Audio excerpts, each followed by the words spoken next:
La cuenta oficial de Sputnik 5 en Twitter informó sobre el arribo de 200.000 dosis del segundo componente del fármaco ruso. Hasta el momento no se ha informado de qué manera será distribuido el inmunizante en el país. A partir de hoy pedirán tarjeta de vacunación a personas provenientes de Coche para entrar a Margarita y el estado Sucre. La decisión la dio a conocer el alcalde del municipio Villalba en el estado Nueva Esparta, Freddy Serrano, quien además explicó la importancia de continuar con la vacunación. A su vez, señaló que más de 3.000 personas han recibido la primera dosis y más de 2.000 la segunda, al tiempo que Nicolás Maduro se propone aumentar el turismo en la isla a través de viajes directos a Rusia. En una publicación realizada por la organización, reseñó que la actividad económica durante el segundo trimestre del 2021 registró una contracción de 2,2%, 31,5% menor a la del trimestre anterior. El observatorio explicó que la revisión de junio, julio y agosto lleva a Venezuela a contabilizar 25 trimestres consecutivos de caída en el índice de actividad económica. En declaraciones de la abogada María de los Dolores Argüelles, resulta inconcebible que Carvajal sea juzgado y deba aceptar cargos sin la celebración de un juicio, por lo que desestima que el exfuncionario chavista acepte las acusaciones presentadas por España sin antes acceder a una legítima defensa. No que se le condene. Tiene que existir una presunción de inocencia y tiene que tener la posibilidad de defenderse.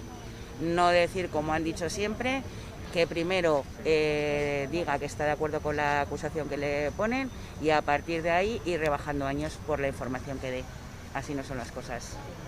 Un juicio justo es un juicio justo, donde puedas hacer todos los elementos de defensa necesarios para que se dicte una sentencia en función de lo que haya sucedido en ese juicio, no en función de lo que quiera un gobierno o de lo que diga la prensa. Este lunes, Argüelles ha dicho que las declaraciones ofrecidas por Carvajal han resultado interesantes, por lo que también recordó que el ex jefe de inteligencia de Hugo Chávez está dispuesto a colaborar con la nación ibérica. El director de la Organización Mundial de la Salud, Tedros Adhanom, explicó que se han trazado la meta de vacunar al 10% de la población de cada país a finales de este mes y al 40% a finales de año, mientras que para mediados de 2022 debería estar inmunizado el 70% de la población mundial. Por su parte, Luis Almagro, secretario de la OEA, rechazó el bajo porcentaje de personas vacunadas en la región y abogó por una distribución equitativa de las vacunas. A diferencia del año pasado, el encuentro se realiza en forma presencial y remota, pese a que las autoridades sanitarias de Nueva York dijeron que el encuentro estaba sujeto a las reglas para los espacios cerrados. El titular de la Asamblea General, Abdullah Said, dijo luego que para asistir bastaba con declarar que no se es portador del virus.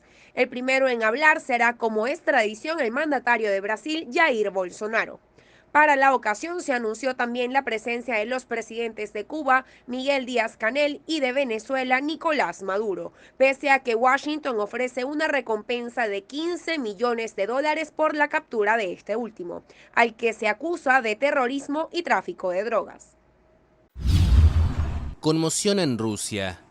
Un estudiante abrió fuego el lunes en un campus universitario de Perm en los Urales, matando a al menos 6 personas. Según el servicio de prensa de la universidad, el atacante, cuya identidad fue establecida pero no desvelada, entró en el campus sobre las 11 horas locales. El comité de investigación ruso informó que el autor resultó herido durante su detención, dado que oponía resistencia, pero en un primer momento evitó dar datos sobre el móvil del tiroteo. El equipo de investigación está recolectando materiales de referencia sobre el sospechoso. Se estableció que el detenido compró en mayo el rifle de caza de Anima Lisa que utilizó. De acuerdo con el Ministerio de Sanidad, citado por las agencias de noticias locales, una veintena de personas resultaron heridas, en su mayoría por disparos.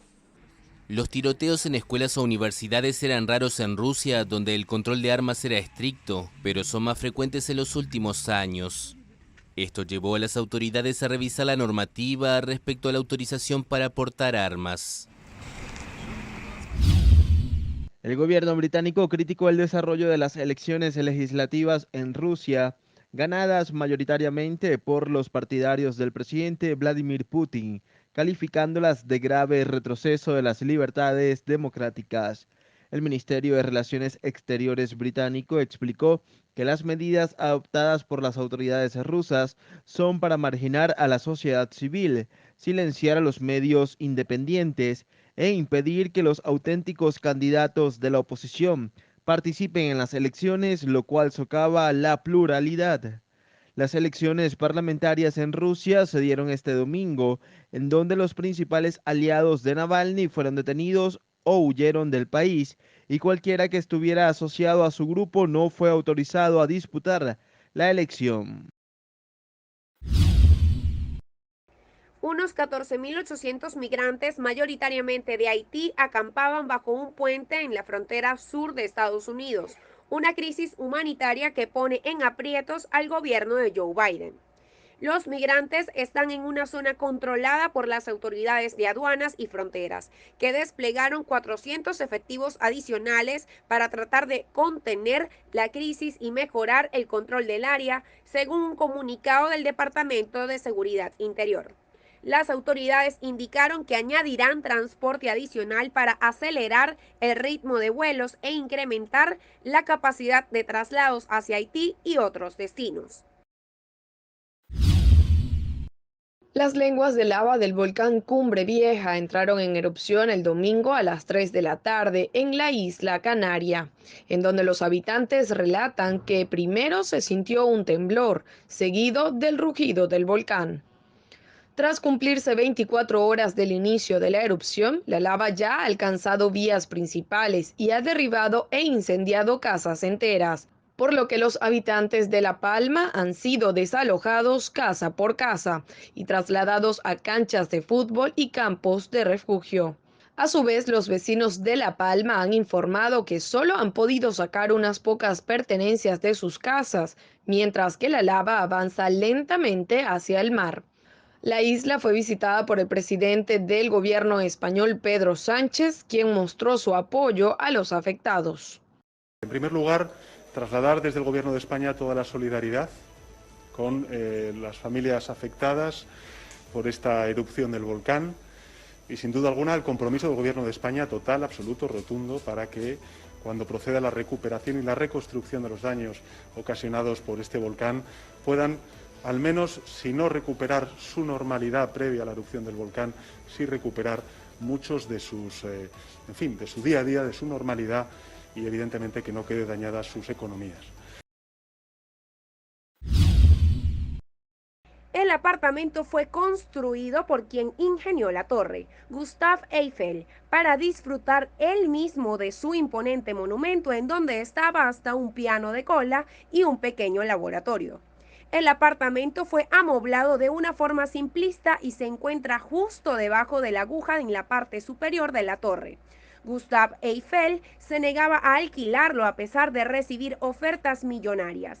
En cambio, en su pequeño lugar, recibió a personalidades como Thomas Edison.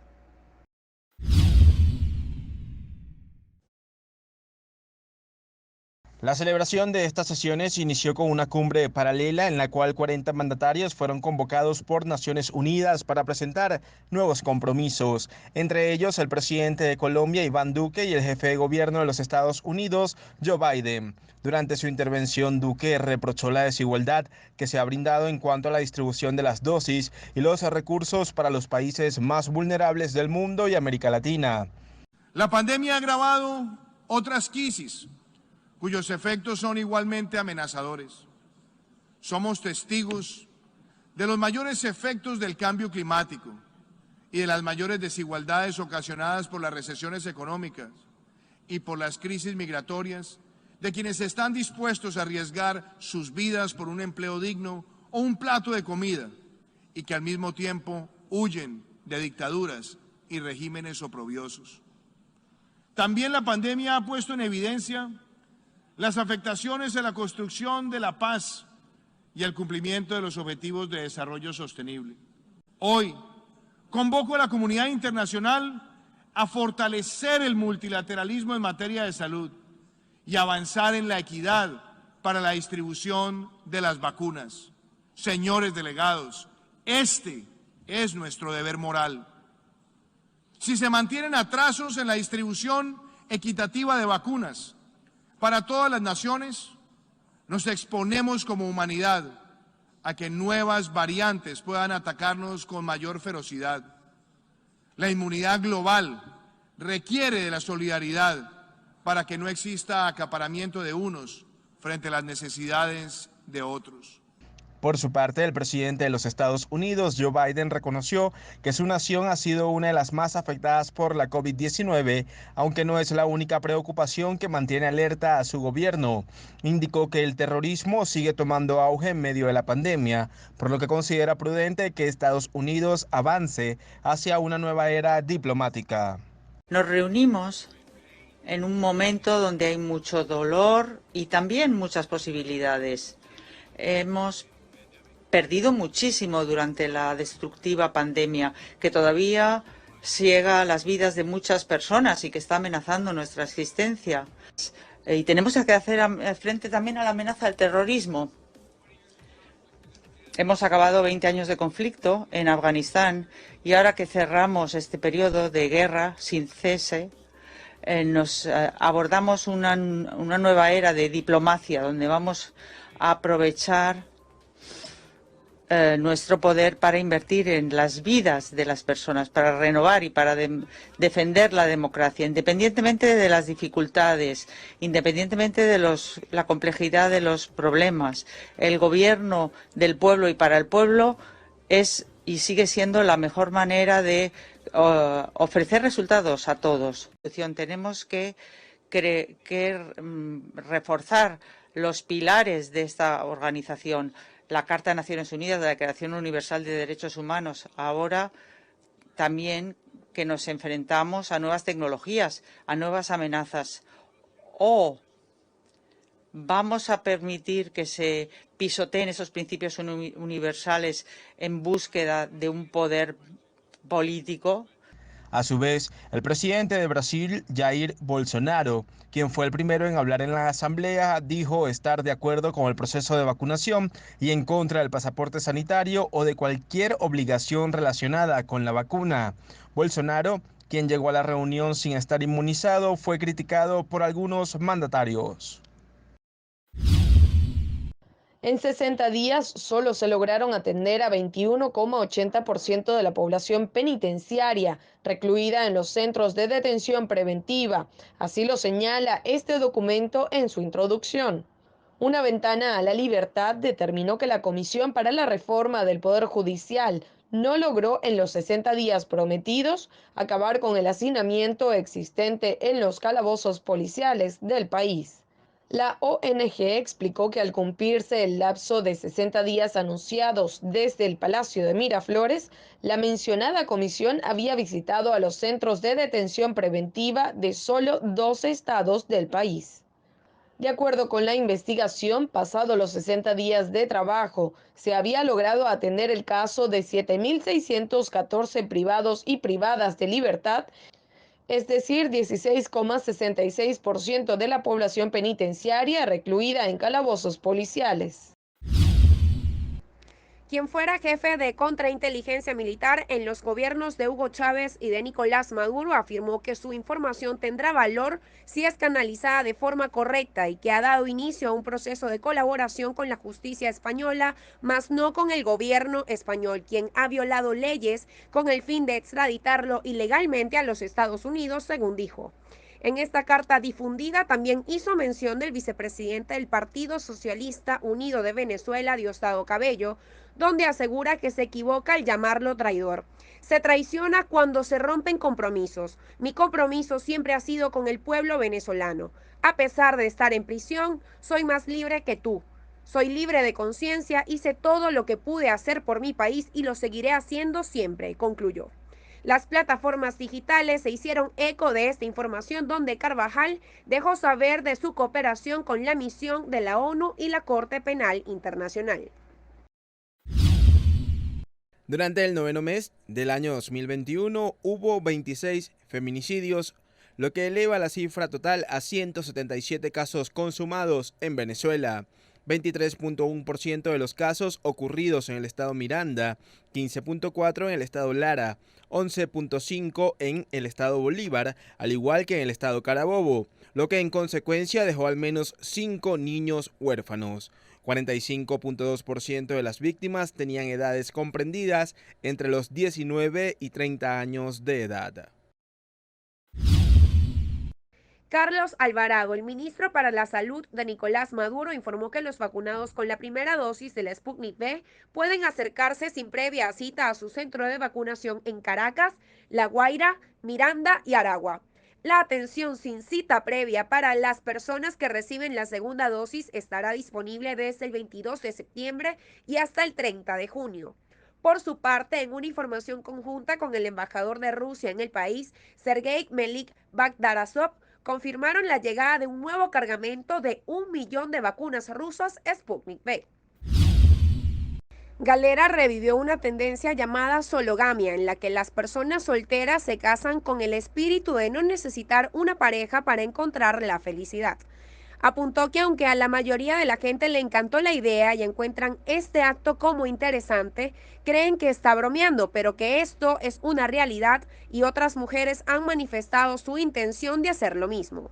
Para la ceremonia en solitario, Galera lució un vestido blanco con un pronunciado escote que hacía alarde de sus mejores rasgos. Incluso lanzó un arreglo floral en la celebración.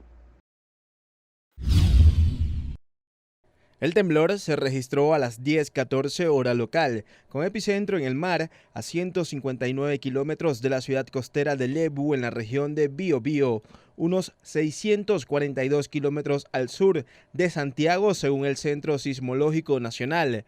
El hipocentro o profundidad del movimiento telúrico fue a 10 kilómetros bajo la superficie y en los últimos minutos siguientes se registraron al menos 5 réplicas de entre 3.2 y 4.3 grados. Por su parte, el Servicio Hidrográfico y Oceanográfico de la Armada indicó que las características del sismo no reúnen las condiciones necesarias para generar un tsunami en las costas de Chile. La lava cubrió 103 hectáreas de terreno, mientras que las autoridades han descubierto una nueva boca en el volcán Cumbre Vieja, la cual ha afectado al pueblo Tocande en El Paso. El Instituto Volcanológico de Canarias prevé que se puede abrir nuevas bocas de volcán en las próximas horas, debido a que en la isla se registra sismicidad superficial. En El Paso recientemente hubo un sismo de 4,1, el movimiento más fuerte hasta ahora. Por su parte, los expertos explican que el paso de la lava se ha disminuido, por lo que podría llegar al mar entre el miércoles y el jueves, al tiempo que alertaron a los barcos a que no naveguen por zonas cercanas. Cuando la lava entre en contacto con el agua de mar, generará una gran nube tóxica que llegará en los próximos días a la península. El día después del horror en la ciudad rusa de Perm. Numerosos ciudadanos se acercaron el martes a depositar flores y velas cerca de la universidad donde el lunes un estudiante abrió fuego y mató a 6 personas e hirió a una veintena. De repente uno de nuestros compañeros nos escribió que había comenzado un tiroteo. Primero no lo creímos, luego había alguna evidencia. Nos encerramos en la sala de conferencias hasta que nos dijeron que saliéramos.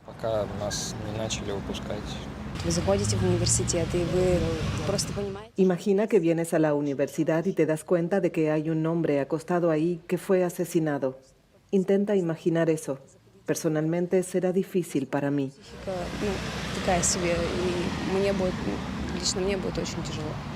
El Comité de Investigación de Rusia confirmó que el autor, que fue herido y arrestado por las fuerzas de seguridad, era un estudiante, pero no lo identificó ni ofreció el móvil del crimen. Los medios locales publicaron imágenes y el nombre del presunto asesino de 19 años, que había difundido mensajes de odio en las redes sociales. El portavoz de la presidencia rusa aseguró que el estudiante presenta problemas mentales, por lo que parecía descartar motivos políticos o religiosos. Según las autoridades, el autor iba armado con un rifle de caza adquirido en mayo, antes de que se endureciera la legislación de posesión de armas tras un tiroteo mortal en otra escuela. Los resultados representan un triunfo a medias para el primer ministro en funciones que no logró recuperar la mayoría tras una campaña contra un nuevo rival conservador que le resultó más difícil de lo esperado. Trudeau, de 49 años, estará entonces forzado a formar un gobierno minoritario como en el 2019.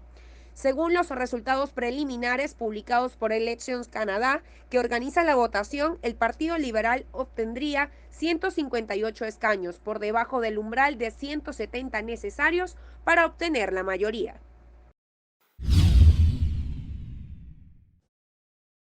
Durante su intervención en la 76ª Asamblea General de la ONU, por medio de un video pregrabado, el primer mandatario agradeció a Antonio Guterres, secretario de la organización, el apoyo que ha brindado a las negociaciones entre las partes. Es un proceso de diálogo muy importante que busca que los sectores opositores más extremistas que estuvieron buscando un golpe de Estado en Venezuela, que propiciaron una invasión extranjera a nuestras tierras, que prepararon planes magnicidas para asesinarme, que esos sectores extremistas vuelvan a la política, vuelvan a la Constitución, vuelvan al camino electoral. Maduro aprovechó la oportunidad para exigir el cese definitivo de las sanciones económicas que privan sobre la nación. Venezuela denuncia una campaña feroz y denuncia una agresión permanente y sistemática a través de sanciones económicas, financieras, petroleras, crueles, a través de una persecución contra el derecho a la libertad económica, contra los derechos económicos y las garantías económicas que deben gozar todos los pueblos del mundo. Resaltó que a pesar de las circunstancias, Venezuela ha sabido sortear los problemas económicos y como nación se ha pasado a una fase de recuperación y crecimiento sostenido con la ciencia, innovación y tecnología. Venezuela ha contado con el apoyo definitivo y mayoritario de los países y gobiernos del mundo para afrontar las circunstancias que nos ha tocado como país en los últimos años. El alto representante de la Unión Europea, Josep Borrell, informó que aún no hay un acuerdo para concretar la observación internacional y de la misma forma ratificó el apoyo que se le da al proceso de negociación que se lleva a cabo en México con la mediación de Noruega, pero enfatizó la necesidad de lograr elecciones libres. Mire, a nosotros no nos gusta sancionar por sancionar, no tenemos ningún interés en poner sanciones. Las sanciones son un instrumento alternativo a la falta de diálogo. Si el diálogo fructifica, las sanciones no serán necesarias. Horas más tarde, el grupo de Boston también se pronunció sobre estas reuniones entre las partes, ratificando su apoyo al proceso de diálogo y apoyando la intención de los negociadores de ampliar la consulta a todos los sectores del país para que en conjunto se pueda como sociedad presentar ideas y opciones para su debida consideración. De la misma forma, sugirió a los negociadores que consideren establecer un proceso de reconciliación y diálogo nacional, con la participación de representantes de diversos sectores del país para así poder abordar temas trascendentes de la crisis política venezolana. El asesor principal para asuntos políticos especiales, el embajador Jeffrey de Laurentiis, informó que 120 millones serán entregados a través de la Oficina de Población, Refugiados y Migración del Departamento de Estado, 216 millones a través de la Agencia de los Estados Unidos para el Desarrollo Internacional y más de 775.000 de la Fundación Interamericana. En este sentido, Estados Unidos busca ayudar a 7 millones de venezolanos en condiciones críticas dentro del país y a la mayoría de la migración que se ubica en 17 países de la región. La ayuda total desde 2017 por parte de Estados Unidos para ayudar a la crisis humanitaria en Venezuela es de 1.9 mil millones de dólares. Choletter anunció que durante las próximas horas inscribirán a Ocariz y los demás 21 candidatos del municipio Sucre ante el CNE. Nosotros creemos que las otras opciones que han habido deben dar un paso a un lado y poder construir la unidad. Creo que hay un llamado a todos a poder construir la unidad en Miranda, que David Uzcategui, que también es necesario para el Estado de Miranda. Quiero aquí hablar claramente, David Uzcategui lo necesitamos en esta construcción unitaria porque también tiene un liderazgo que ha construido y le tocará seguir construyendo este liderazgo en el tiempo. Pero hoy la opción clara, la opción de la unidad, la opción que respaldan los partidos de la unidad es Carlos Ocariz. Y le toca a David dar esa señal de si cree en la construcción de una alternativa para el país o si está ahí simplemente para dividir. De la misma forma, el candidato a la alcaldía del municipio Sucre hizo énfasis en la necesidad de ir a candidaturas unitarias y así poder ser una fórmula ganadora el próximo mes de noviembre. Alfredo Romero, director de la organización, hizo referencia a la reforma del Código Orgánico Procesal Penal publicada la semana pasada, donde se establece la obligatoriedad de liberar a personas que se encuentran durante 3 años en medida privativa de libertad preventivamente. Antes de la reforma, el lapso máximo de una medida preventiva o de coerción personal era de 2 años y siempre reclamamos que esos 2 años en ese momento debía ser la persona liberada y continuar su proceso judicial en libertad. Sin embargo, lo que ocurría era que desde nuestro punto de vista, incluso de manera arbitraria, se prorrogaba ese lapso por tiempos indefinidos. Entonces encontramos que hay personas y que hubo personas privadas de libertad 4 años preventivamente, caso Loren Salet por decir, personas que hoy día se mantienen privadas de libertad por más de 4 años, caso Jairon Villegas, sargento del Ejército, o Antonio Garbi, que lleva ya 7 años privado de libertad preventivamente, y las personas se les iba prorrogando esa medida sin otorgarle su libertad. ¿Cuál es la reforma concreta del Código Orgánico Procesal Penal? Que establece un tope máximo de 3 años. ¿Qué quiere decir? Que la prórroga, en caso de que exista de manera justificada por parte del juez, solo puede ser máxima de 1 año. Quiere decir que incluso con una prórroga justificada, la medida privativa de libertad preventiva solo puede durar hasta un máximo tope de 3 años. Romero declaró que de los 261 presos políticos, 67 privados no gozan de este privilegio dictado en la nueva reforma y que por el contrario ya superan los 3 años de estar detenidos de manera preventiva. En una nota de prensa remitida a la Presidencia, la Agencia Nacional de Vigilancia Sanitaria, ANVIASA, transmitió la recomendación en vigor para esos casos que implican una cuarentena de 14 días para todos los miembros de la comitiva por haber estado en contacto con un caso positivo, en este caso con el ministro Garcelo Queiroga. El titular de salud, que ya se había aplicado las 2 dosis de la vacuna, llegó a Nueva York el domingo en el avión en el que se trasladó Bolsonaro y otros 18 miembros de la comitiva y permanecerán los próximos 14 días recluidos en un hotel de esa ciudad tras haber dado positivo poco antes del regreso a Brasil la noche del pasado lunes. Isla Margarita fue durante décadas uno de los principales destinos turísticos del Caribe y sitio predilecto de turistas de todo el planeta. Pero a raíz de la pandemia y la pésima calidad de los servicios básicos, la actividad turística ha decaído un 70% a raíz de la pandemia, según la Cámara de Turismo del Estado Nueva Esparta. Si tuviéramos buen agua potable, por lo menos cada 15 días, no se nos va la electricidad, Margarita es el mejor destino turístico. Tras la ausencia de turistas extranjeros durante un largo periodo, entre la población de la isla renace la esperanza de una posible recuperación debido al arribo reciente de 439 turistas de Rusia y la programación de 76 vuelos charter desde ahora y hasta mayo 2022. Durante el recorrido realizado por La Voz de América pudimos conversar con varios ciudadanos de nacionalidad rusa. Esto fue lo que nos dijeron. Todo está muy bien, estamos descansando, estamos pasando unos días estupendos aquí en Margarita. Mi país es demasiado frío, para mí estar en Venezuela es muy relajante, estoy muy feliz. Voy a recomendar a mis amigos que vengan a Venezuela. Creo que nuestro momento aquí es muy bueno, este tipo de ideas para nosotros son muy buenas, este clima es impresionante. El gobierno venezolano informó que estos vuelos son parte de un acuerdo de cooperación suscrito con la Agencia Federal de Turismo de Rusia con la finalidad de fortalecer las relaciones bilaterales entre ambas naciones. Álvaro Algarra, Voz de América por la mar. Son unos 40.000 centroamericanos y haitianos azotados por la pobreza, la violencia y los desastres naturales, según una estimación de Médicos Sin Fronteras.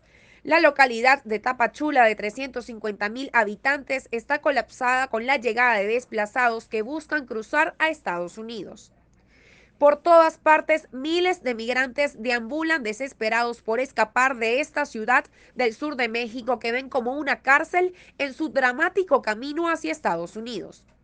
En su huida entraron a un callejón sin salida, pues necesitan permisos de estadía para no ser deportados a la vecina Guatemala y así poder seguir su travesía. Pero ese aval no llega y para quienes llevan meses allí, la esperanza se diluye. Una situación parecida ocurre en Colombia. Cerca de 19.000 migrantes, en su mayoría haitianos, están varados en un puerto del norte de Santander a la espera de abordar embarcaciones que los lleven a la frontera con Panamá, informó la Defensoría del Pueblo de ese país. El encargado en llevar a cabo la tarea será la Cámara Social de Moscú, mientras que su jefe pidió que se publique toda la información referente a la votación electrónica. A su vez, exigió a la Comisión Electoral Central conservar todos los documentos impresos vinculados a la votación en línea para compararlos con la votación electrónica. El temblor sorprendió a los habitantes de Melbourne y se sintió a cientos de kilómetros de distancia. Los servicios de rescate recibieron llamadas incluso desde Dubbo, a unos 700 kilómetros del epicentro. El Servicio Geológico estadounidense calibró inicialmente su magnitud en 5,8, pero luego la revisó y pasó a 5,9. La profundidad del epicentro se situó a 10 kilómetros. Se esperaba que la lava llegara al mar este miércoles o jueves, pero los expertos han desestimado esta teoría, debido a que el avance de la lava se vuelve cada vez más espesa y más densa. Aún así, los rastros del volcán han provocado la destrucción de 320 viviendas, al tiempo que se ha reubicado a cientos de animales a zonas más seguras en la isla. Por su parte, el presidente de gobierno español, Pedro Sánchez, acudió a Estados Unidos para participar en la sesión general de la ONU, pero volverá a La Palma para acompañar la visita de los Reyes este próximo jueves.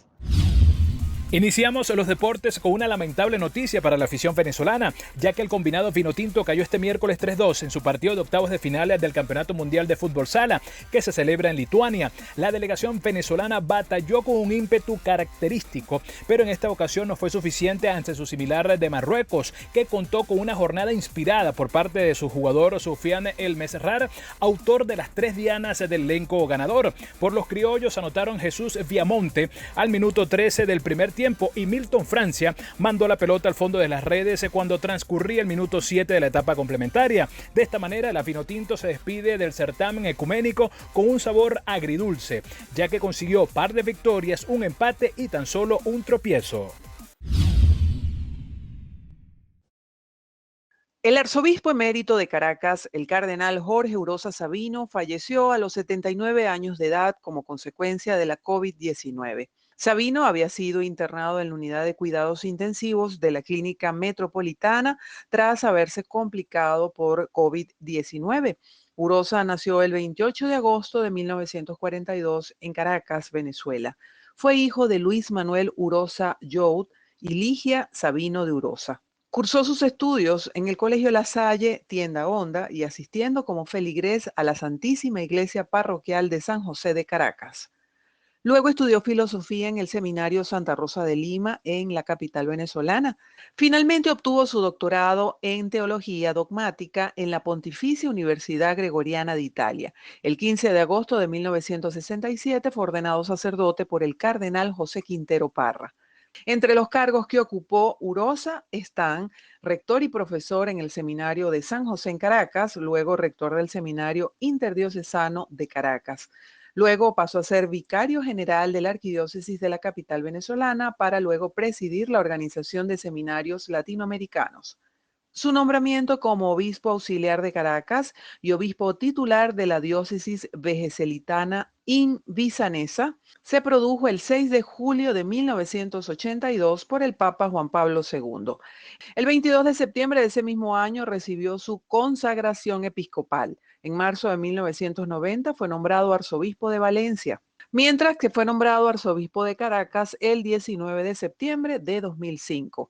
El 28 de agosto del 2017 presentó su renuncia de conformidad con el canon 401.1 del Código de Derecho Canónico, que fue aceptado el 9 de julio de 2018, al mismo tiempo que el Papa Francisco nombrara como administrador apostólico de la Arquidiócesis de Caracas al cardenal Baltasar Enrique Porras Cardoso, arzobispo de Mérida.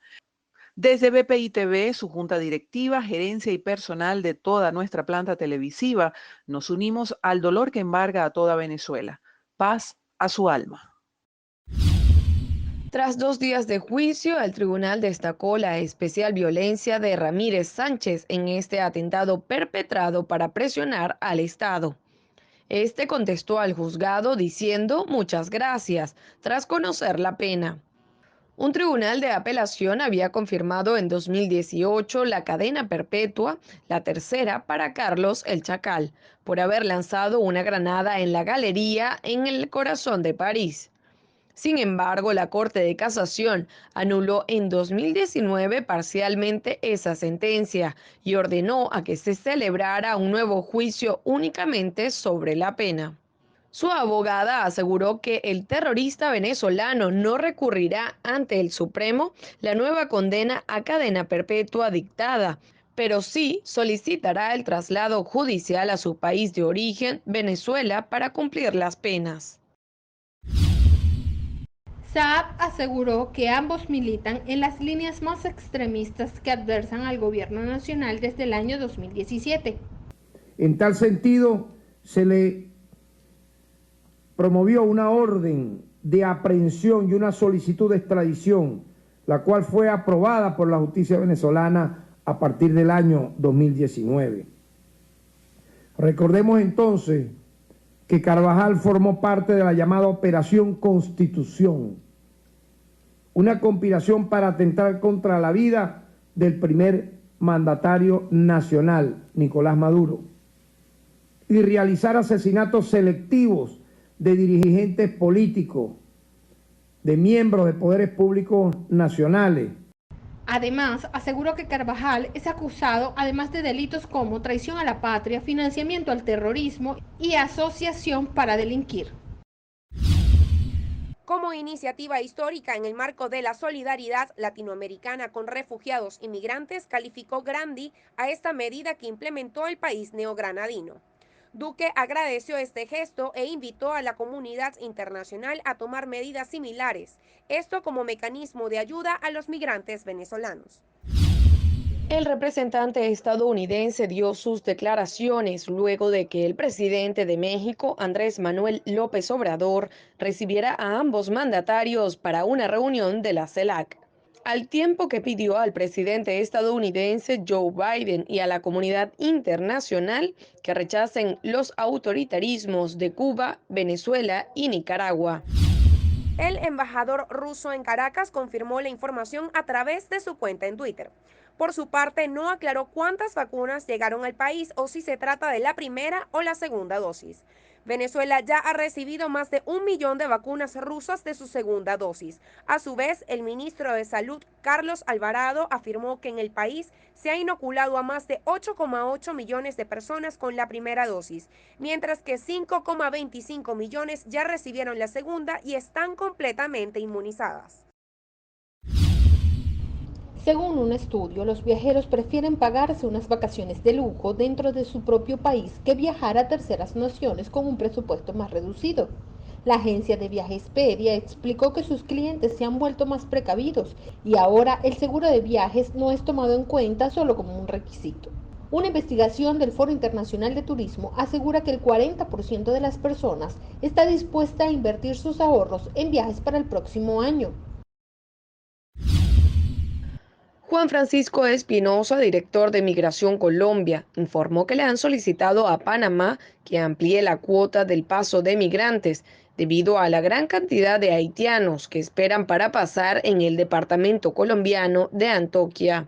Por su parte, la tensión continúa en un campamento de migrantes haitianos en Ciudad Acuña, fronteriza con Estados Unidos, tras la llegada de decenas de policías mexicanos.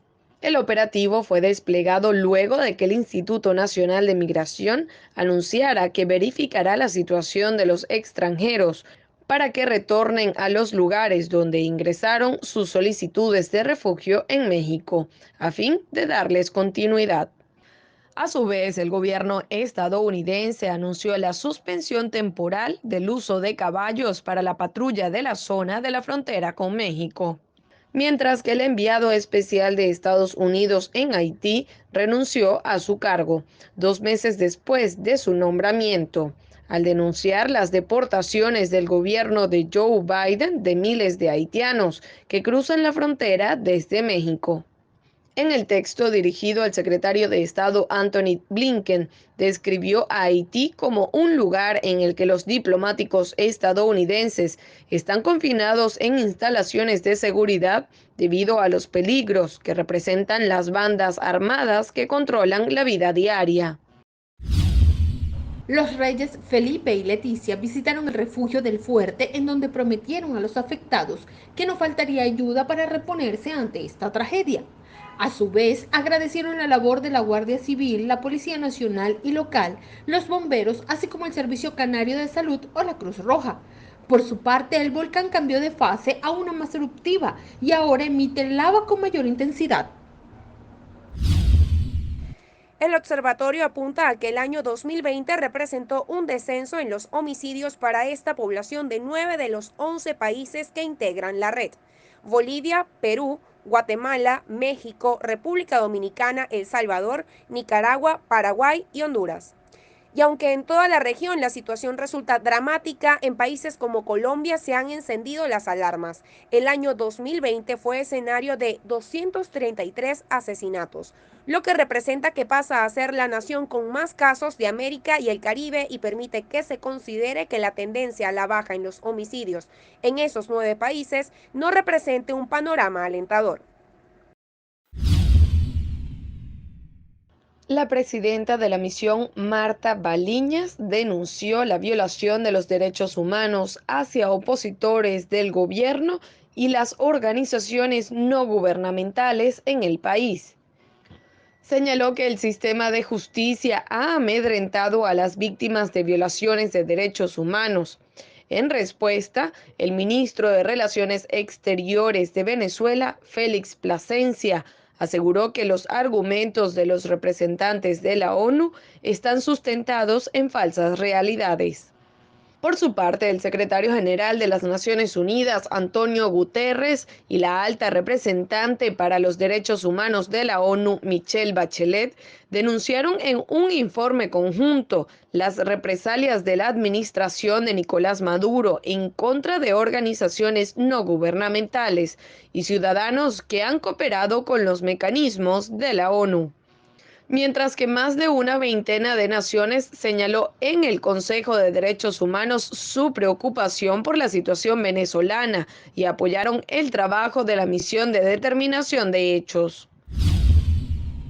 De acuerdo a la publicación y a quienes la hicieron, la modificación desde una originaria comisión para la reforma del Poder Judicial, entre los principales cambios, se incluye un artículo con derechos para las víctimas, aunque no sean querellantes en un proceso judicial en los siguientes términos. En función de adecuar la arquitectura jurídica para colocar a Venezuela en la vanguardia en derechos humanos. En el artículo 126A se incorpora la formalización del acto de imputación sobre las premisas de que verdaderamente hay culpabilidad, porque la Constitución establece que todos se presumen inocentes y se le quita a los operadores del sistema de justicia la discrecionalidad de tipificar los delitos que les dé la gana. Tendrán que demostrarlo. A partir de que sea sancionada esta reforma, nunca más un ciudadano civil será juzgado en la jurisdicción militar. Y al ser publicada en Gaceta Oficial, los que tengan juicios en ciernes tendrá la justicia militar que prepararlo y mandarlo a los tribunales ordinarios para que continúe el proceso.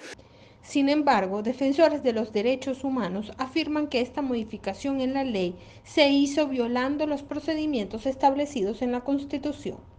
Hay un artículo que ya estaba presente en el código anterior que señala que después de 2 años que una persona está sometida a juicio y no ha sido condenada, esta inactividad, por decirlo de alguna manera, el Estado se castiga y la persona debe ser puesta en libertad. O sea, esta no es una norma nueva, es una norma que ya existía en Venezuela.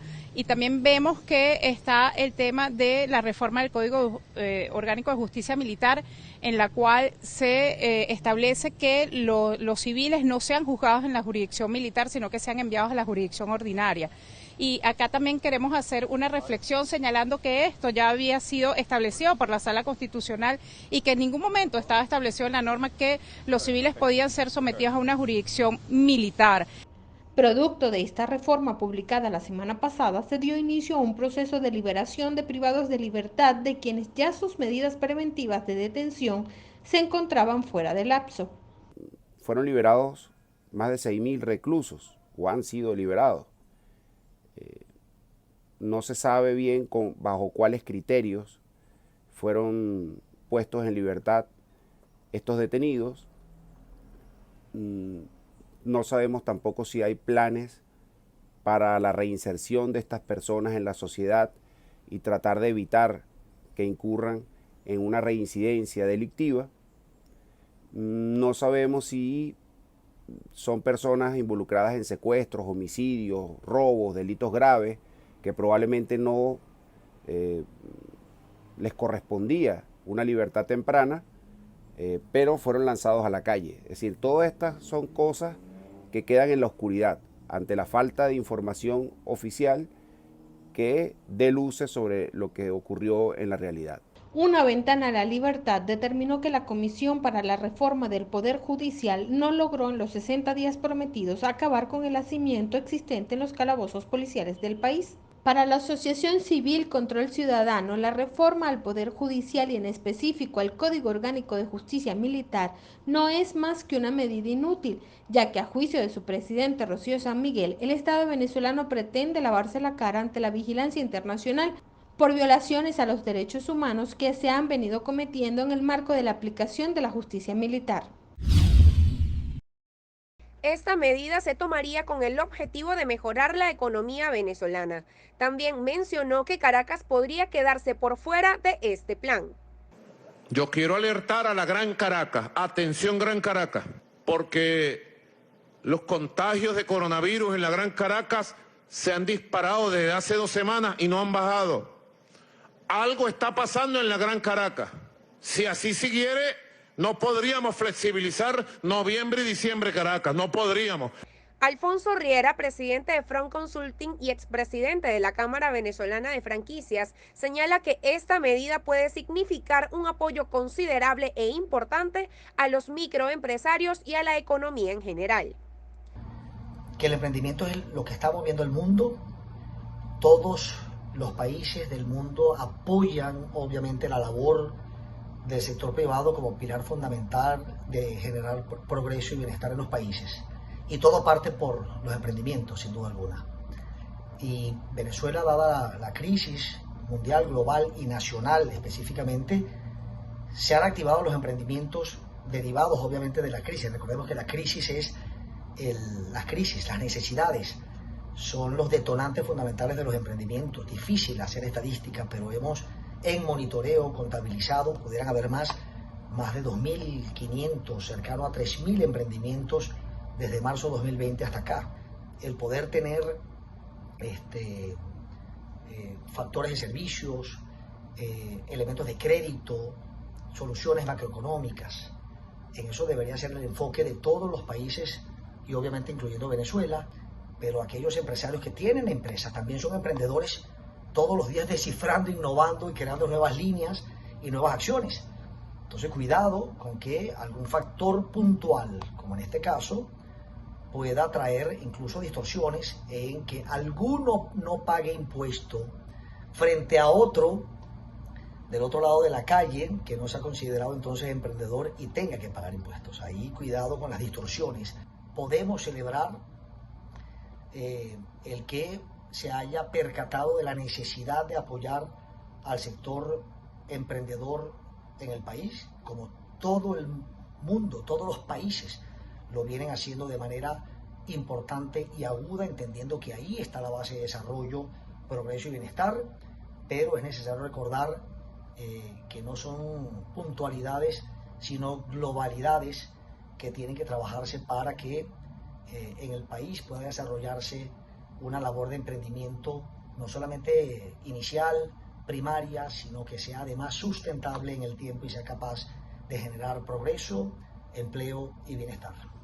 Riera recuerda que el apoyo a microempresarios y emprendedores será una base fructífera en la economía venezolana. Por otra parte, la Federación Médica Venezolana advirtió sobre el riesgo que representaría levantar las medidas sanitarias anti-COVID en Venezuela durante los últimos 2 meses del año, tal como lo planteó el mandatario Nicolás Maduro. El presidente de la Federación, Douglas León Natera, calificó de peligroso el anuncio hecho por Maduro. Asegura que se trataría de un desacierto sanitario, ya que la administración de Maduro ha venido alertando de un repunte en los casos por contagio y fallecimientos. La Gran Caracas registra 90 casos positivos de la COVID-19 por cada 100.000 habitantes, triplicando el promedio nacional que se ubica en 23 contagios por cada 100.000 habitantes. A la Gran Caracas, alerta, alerta, alerta. El promedio nacional de casos de coronavirus son 23 casos por cada 100.000 habitantes. Es un promedio bajo, pero pudiera estar mucho más si no es por la Gran Caracas.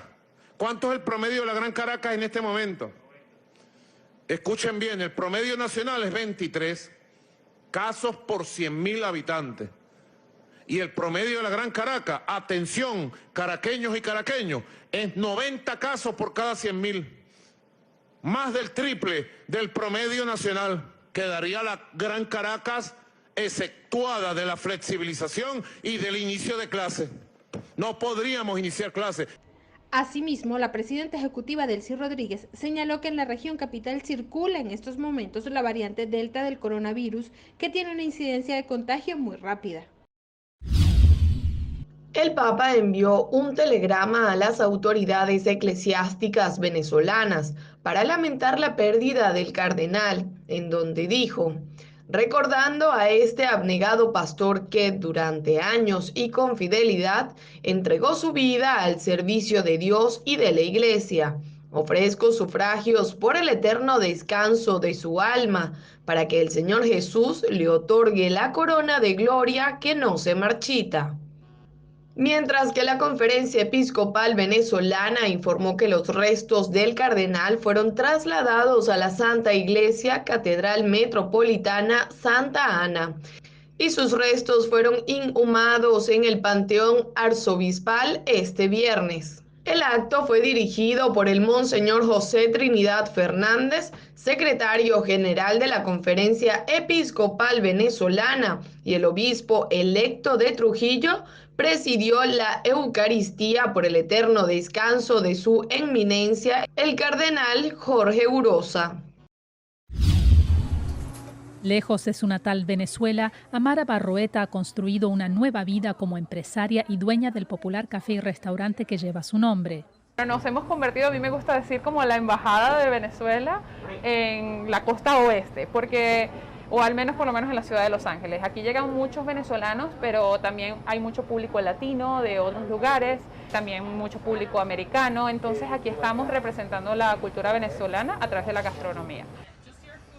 Ubicado en Pasadena, California, Amara Café abrió sus puertas en marzo del 2012 y desde entonces ha sido catalogado como uno de los mejores restaurantes de la ciudad, una hazaña lograda en poco tiempo. Amara cuenta que emigró con su esposo a Estados Unidos en el 2010 a causa de la inseguridad en Venezuela. Me acababa de casar y a mí me robaron con un arma en la cabeza, que es una historia aterradora, pero que muchos venezolanos hemos vivido. Mi esposo lo secuestraron, nos pasaron muchas cosas y fue como el momento de decir, bueno, siempre he querido estudiar afuera, voy a salir. Y así fue como llegué aquí. Con una visa de estudiante me vine a hacer mi posgrado y la idea era retornar a Venezuela y hacer Amara Chocolate en Venezuela. Ese era el plan. Un negocio que prosperó gracias a su visión, tenacidad, el apoyo de su esposo que se encarga de la comercialización de la empresa, una familia de empleados leales y una fiel clientela. Pero la pandemia frenó el crecimiento, forzó el cierre de Amara Café por casi 2 meses al inicio de la crisis sanitaria y causó una baja del 30% de sus ingresos. Fueron tiempos muy duros, pero a mí me gusta decir que siempre de las cosas difíciles, si uno hace lo mejor de ellas, pues obtiene un buen resultado. Para ajustarse a la nueva realidad pandémica, construyó un patio para servir comida al aire libre, incorporó servicios de entrega a domicilio y creó un menú en línea para que sus clientes pudieran ordenar y recoger la comida. El mandatario de gobierno mexicano, Andrés Manuel López Obrador, aseguró que se debe atender la crisis política en Haití, la cual genera el éxodo en el país. Hay muchísima violencia. Bueno, asesinan al presidente y hay bandas de delincuentes en Haití. No se puede olvidar eso. No es solamente atender a los migrantes haitianos que por necesidad salen de su país. Mientras que el presidente de Estados Unidos, Joe Biden, describió las escenas violentas en las que guardias fronterizos estadounidenses usaron caballos para reprimir a los migrantes haitianos que cruzaban a pie la frontera desde México como escandalosas y prometió consecuencias para los responsables. Puigdemont tendrá que seguir en la isla italiana de Cerdeña, mientras se resuelve su extradición a España según decisión del juez. El acusado compareció por videoconferencia en la primera audiencia tras ser detenido el jueves por la noche en el aeropuerto.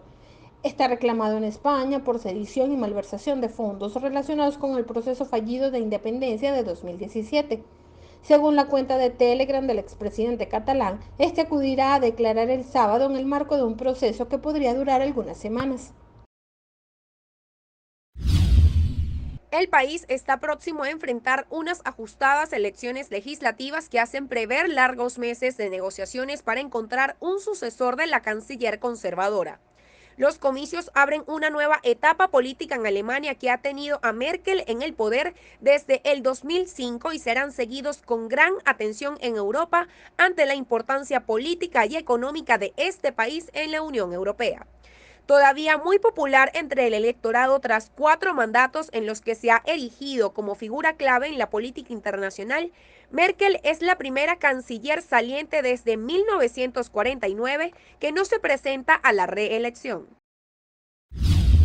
Los daños se extienden hasta casi 16 kilómetros de las bocas del volcán, según el Departamento de Seguridad Nacional, mientras que la nube de humo es de hasta 4.500 metros de altura. Una de las 2 lenguas de lava del volcán de la isla que arrasaba todo a su paso se detuvo, según el comité de emergencia, pero ya se han registrado 390 casas destruidas. La erupción del volcán de la isla española de La Palma provocó la suspensión de los primeros vuelos, informaron las autoridades aeroportuarias españolas. La nube de cenizas fue la detonante de la decisión de aerolíneas como las regionales Binter y Canara Lifli y la Nación Iberia. Esta sería una nueva medida regulatoria contra este tipo de comercio, la cual fue informada a través de un comunicado en el que se asegura que estas transacciones ponen en peligro los saberes de las personas. La cotización de las criptomonedas, incluyendo el Bitcoin, ha sufrido bruscos cambios en el último año, en parte debido a las regulaciones chinas que buscan prevenir la especulación financiera y el lavado de dinero.